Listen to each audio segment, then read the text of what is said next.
Hi guys, thanks for tuning in. I've got some great wine here to taste today. We're going to go over to South Africa. Everyone knows I love South African wine, so I was very pleased when these got sent to me in the post. We're going to the Cloof estate, make some great wine out there. Head winemaker Hernie Hakenson is not only making great wine in bottles, but he's now decided to put his wine into cans. Everyone's doing it these days. It is a new fashion trend, but there's huge amounts of benefits from drinking wine from a can. I've done a few episodes of previous wines that have been made this way, but I've never tried these wines before. I'm really excited. South Africa, again, is just becoming one of the best, if not the greatest country at making wine. I know I shouldn't be saying that because all countries make great wine, but I just love it. Again, there's no rules out there. There's lots of experimentation going on. I just love South African wine.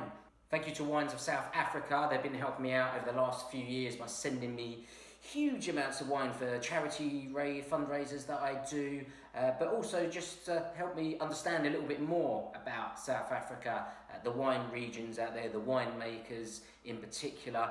But yeah, I'm really looking forward to trying some of these wines. Not just sort of Chenin Blanc anymore, or Pinotage. We've got Sauvignon Blanc now. They're making some cracking rosé. The red is amazing. Some of the best red wine in the world, in my opinion. Don't forget, we've all got different taste buds. None of these wines are actually available to buy yet, so I'm extremely excited to try these before they've actually hit the shops. So yeah, let's have a little taste and we'll talk a little bit more about the wines as we go through them.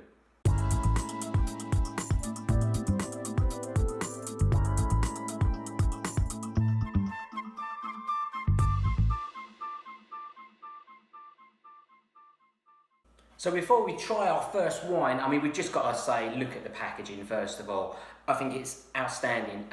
It's clever, it's very initiative in what the Cloof Winery Estate are doing. It certainly would stand out on a shelf when it hits the supermarkets. And it just looks very inviting as well. Sauvignon Blanc is going to be the first wine we try today. But what are also the benefits of having wine in cans? Well, first of all, it's a lower carbon footprint and better recycling than glass. And also, you're never going to get a corked can. So keep them in the fridge. I have got a red wine here that has been in the fridge as well. So I'm going to try that chilled. I'm not going to let that get up to room temperature. But let's go for the first one. Sauvignon Blanc. Soils are granite. 4 hours, I believe, on skins. Sauvignon Blanc, not particularly native to South Africa back in the day. More and more of it is now growing there. But obviously, if you love your Sauvignon Blancs, you obviously will go to New Zealand, France. But don't always rule out South Africa, because actually, when you look at how big the place is, there's lots of different varieties of Sauvignon Blanc, lots of different styles. But straight away, it's got that classic green grass, green peppers.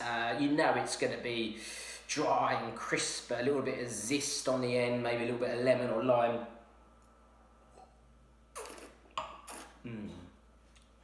Oh wow. Leaves your mouth salivating. If I was going to say, is it more similar to a New Zealand or France, I'd probably go more to France. Lots of green grass flavours in there. I've used the word stinging nettles before in Sauvignon Blanc. It's got that as well. Easy drinking. Acidity is not going to be as high as something like New Zealand is, which sometimes can be a little bit too much for people. So that sometimes I recommend France, but recommend this wine here. It's absolutely amazing. Lovely. So 250ml size cans, 12% proof, this Sauvignon.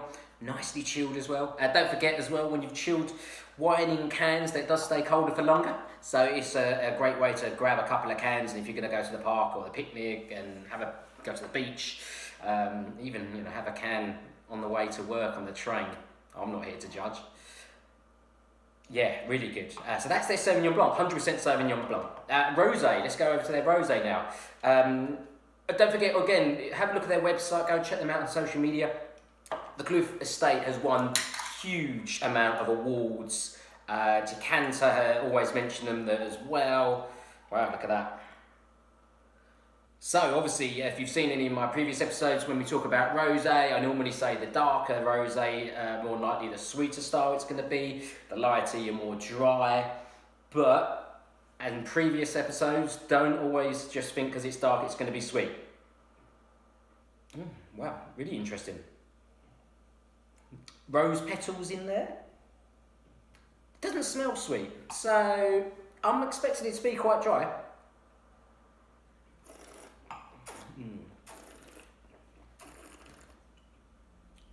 Wow.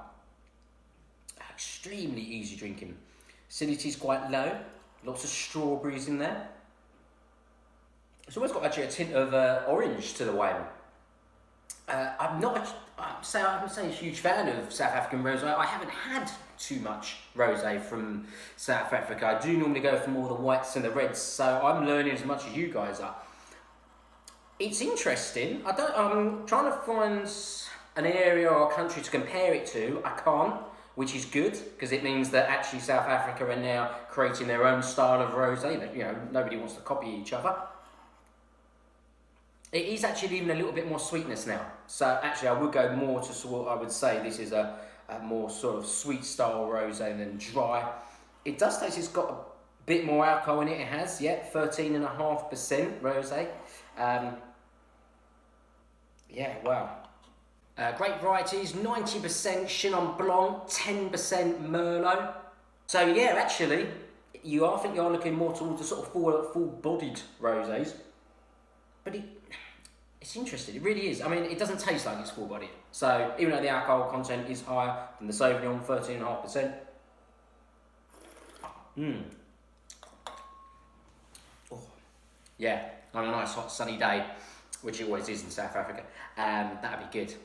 Food pairings, just trying to think what could go. I mean, it's quite full-bodied, so yeah, it could match up to a lot of stuff. Lots of sort of, you know, pasta dishes, big hearty tomato sauce. Yeah, chicken, pork. So yeah, really good. And then we're going to go over to our red wine. So I've chilled this red wine down. You guys can do, you know, you don't have to chill it down. You can drink it at room temperature if you want. But I just thought, you know, all in cans, let's just put them in the fridge. I mean, they have been out of the fridge for about sort of 5 to 10 minutes. You know, you don't want to drink wine too cold because you're just not going to get the full flavour. Don't forget, when you do chill red wine down, tannins become extremely low, which means that all your dryness out of the wine comes out of it, and what it does, it releases all the fruit. So actually, if you're going to taste a red wine for the first time, sometimes it's better to taste it chilled because you can then start tasting all the fruit inside the wine. Oh, yeah.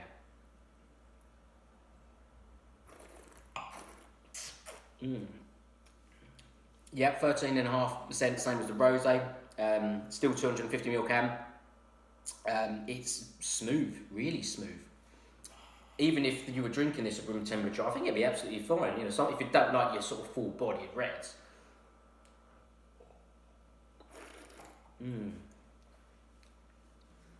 So this is 85% Pinotage, 15% Shiraz.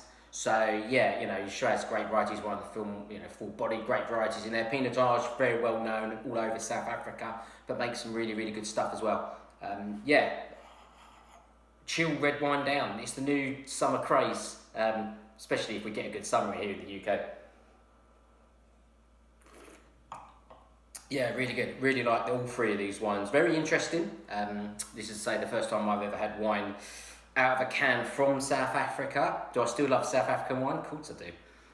I do sometimes have a bit of a perception that it's going to be really, really good. So sometimes if I haven't tasted the wine, I do sort of just blank it out in my mind exactly where it's from, who's made it. So I just really do start off from a sort of a clean sheet as it was, to just, you know, have an open mind. And that's what we should do, have an open mind about wine.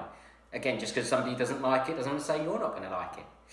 But yeah, let's go and follow these guys on social media and go and check out their website. Look out for these wines coming soon to the UK. The recommended retail price, I think they were looking at around about £3.50 a can, which for 250 mils of wine, which is pretty good. You know, that's very good. You're going to be paying £8-9 a glass for that size in a restaurant. So yeah, I think a good value for when it comes out. thanks for watching this little video about little South African wine in cans. I've really enjoyed all three. I'm definitely going to buy some when they get into the supermarkets, and it's a great summer wine as well. Thanks very much for watching, and hopefully see you again soon.